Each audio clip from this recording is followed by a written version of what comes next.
ఒకతను ఒకరోజు ఏదైనా పని దొరుకుతుందేమో అని ఒక రాజ్యానికి వెళ్తే అక్కడ వెతికి వెతికి వెతకగా ఏం పని దొరకదు. సరే అని అలా వెళ్తుంటే ఒక వీధిలో అతనికి కొన్ని నాణాలు దొరుకుతాయి. సరే ఇవి ఎవరైనా పోగొట్టుకున్నారని వాళ్ళ కోసం చాలా చాలా వేచి చూస్తే ఎవ్వరూ రారు.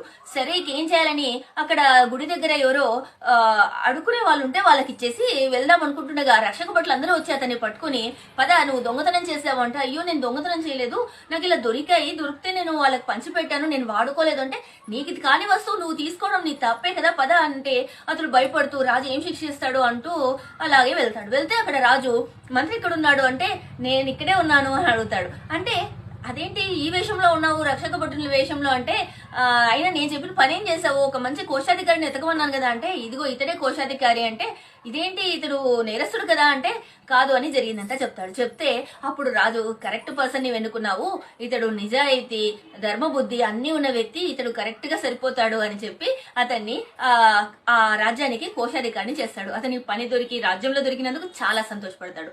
మనం కూడా అంతే, మనం నిజాయితీతో ఉండి మనం చేసే పని మనం చేస్తూ ధర్మంగా ఉంటే మనకు దేవుడు ఖచ్చితంగా సహాయం చేస్తాడు.